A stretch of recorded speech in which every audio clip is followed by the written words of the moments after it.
Investigar dentro de lo educativo y pedagógico implica pues producir un nuevo conocimiento de algo de pronto que es producto de nuestro interés, que sea novedoso, que nos llame la atención. Eso es muy importante que nosotros tengamos en cuenta. Aprender cosas que otros saben y que quien investiga desconoce. Es una forma común de confundir el acto de estudiar con el de investigar. En ambos casos hay aprendizaje, pero en la investigación no se recurre a alguien que sabe lo que no sabemos para llegar a tener su mismo conocimiento. Más bien se recurre a otros que ya saben muchas cosas más que nosotros para que las preguntas de investigación no sean pues comunes ni triviales. Es decir, no confundamos el nuevo conocimiento con lo ya conocido. Estudiar implica compartir los conocimientos que las comunidades tienen como patrimonio. Sin ese paso no pueden haber investigación, pero no se puede fundir con esta. Entonces, es importante que tengamos nosotros en cuenta esa parte. Investigar es dar a conocer lo que está oculto. O sea, es importante que tengamos en cuenta como parámetro es recopilar información que se encontraba de pronto dispersa o desordenada. Estos tipos de investigaciones de pronto no son muy comunes, pero es una forma de entender, darle sentido, significado a esa información. Demostrar que una idea aceptada está errada. Entonces, a veces someter a crítica lo verdadero es, por ejemplo, nosotros estamos ceñidos por todo lo que se plantea desde el punto de vista de el método científico, pero hay otras metodologías que de pronto también son válidas en eso. Entonces, que tengamos en cuenta en ese ejercicio del planteamiento del problema todos estos elementos. Por otra parte, es importante que dentro de esta descripción del problema, pues lo hagamos en función de ese ejercicio que hicimos en el paso 2, que es identificar muy bien esos síntomas o situaciones o hechos que nosotros observamos, que nosotros a partir de ese acercamiento pudimos identificar. Entonces, cuando hablamos, por ejemplo, de deserción escolar, es porque encontramos alguna situación o hecho que nos dio cuenta de eso. Uno es que, de acuerdo al el número de matriculados, o sea, no corresponde el número de niños que en este momento están asistiendo al aula. Las causas son múltiples. Unas ustedes señalaban como el grupo que presenta este tipo de propuestas, dice, bueno, por el conflicto armado, las situaciones que se encuentran las comunidades en riesgo, hace que sus niños no los envíen pues más a la escuela. Entonces, esa puede ser una de las situaciones. Otra puede ser el tema económico, que es otra de las causales que de pronto pueden haber. Otra, el desinterés que no les interesa que los niños vayan, por ejemplo, a los jardines, ni que haya una estimulación, dejamos a esos niños a temprana edad. Esa puede ser también, desde el punto de vista inclusive cultural, también hay que tenerlo en cuenta dentro de esas posibles causas. Entonces hay que tener en cuenta y esa descripción. Esto es lo que nos lleva a formular una serie de preguntas y esas preguntas también tienen que estar bien formuladas en ese sentido.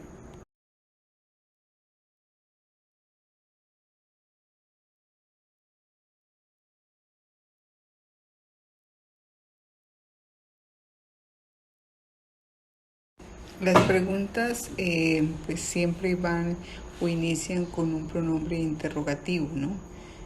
Y luego se va, en ese sentido, el pronombre interrogativo, qué es lo que se va a investigar, sobre con qué sujetos vamos a trabajar, digamos, y en qué contexto.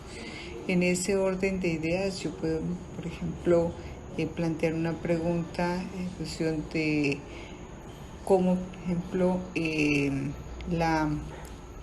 cómo la violencia, las violencias en el territorio inciden en la deserción escolar de los niños. Esa podría ser una pregunta. Otra pregunta es ¿qué podríamos nosotros también ahí plantear? Entonces, dentro de ese proceso, de los ejercicios que ustedes están planteando, por ejemplo, podría decir las pedagogías que se están desarrollando dentro de los jardines infantiles, o de las metodologías que se están implementando, contribuyen a mantener la lengua materna dentro de los niños. Esa sería otra pregunta. Y así hay varias preguntas que nosotros podemos estar formulando, y por eso yo les había sugerido que planteen de 2 a 3 preguntas de investigación. Con respecto a la justificación, se trata de que nosotros retomemos esas preguntas que están en el anexo para orientar la construcción de esa justificación. Se trata en la justificación de argumentar con razones el por qué se realiza esa investigación, qué efectos tendrá en la población sujeto, o sea, en este caso que estamos hablando de las infancias, cómo pretendo, digamos, de alguna forma resolver esa situación, responder por eso al por qué, para qué, cómo. Entonces, yo lo puedo resolver desde el punto de vista también teórico, para qué, para mejorar las condiciones, cómo a través de el diseño de una propuesta. Bueno, o sea, eso podría decir, bueno, desde el punto de vista desde las pedagogías, inclusive que están incursionando dentro de la pedagogía infantil. Pues, una justificación desde lo práctico implica cómo resolver un problema. Desde lo teórico es cómo aportar a la disciplina, a nuevas formas de abordaje de esos temas que ustedes están planteando. Desde lo metodológico, qué procedimiento se va a usar, por qué, es decir, por ejemplo, se pueden utilizar todas esas prácticas y saberes que hay dentro del contexto de cada uno de étnico, por ejemplo, pues cómo vamos a nosotros a recogerlos, a recurrirlos para poder, por ejemplo, mejorar la parte psicomotriz de los niños. Entonces, eso es bien importante, por ejemplo, desde lo metodológico. Desde lo pedagógico es desde entendiendo la dinámica educativa, cómo se armonizan esas acciones para influir en los procesos de aprendizaje y la construcción de conocimiento en particular, ¿sí? Relacionarlo con el objeto de investigación y las necesidades del entorno, del territorio, y la relación con las prácticas pedagógicas. Entonces, en ese sentido, se trata de plantear la otra parte de esta guía del paso 3. Recuerden que hablaba de que ustedes trabajen un cuadro comparativo sobre los diseños de investigación posibles. Es importante que tengamos en cuenta esos diseños de investigación y cómo va a ser ese abordaje.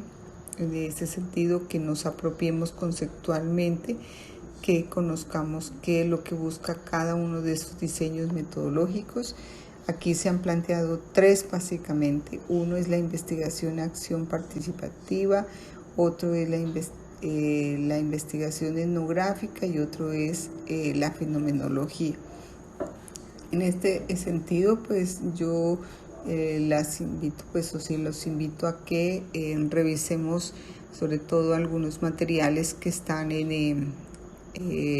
contemplados ahí en el sílabus, algunas lecturas que yo les compartí de alguna forma y que se pueden ver allí para que nosotros tengamos claridad conceptual, y cuando pasemos al paso 4 podamos nosotros realmente mirar cómo asumimos el diseño metodológico, no solamente porque de pronto nos llama la atención y nos gusta, no, si yo quiero hacer investigación etnográfica, no. Los diseños metodológicos obedecen siempre a la manera en que yo he formulado mi pregunta de investigación y la intencionalidad está allí. Entonces es importante que nosotros conceptualmente o teóricamente qué nos están diciendo de cada uno de estos diseños metodológicos, ¿no? Entonces eso será en el paso 4, pero es importante que nosotros tengamos mucha claridad sobre esa parte para que no solamente digamos, no, si voy a hacer investigación-acción y ya.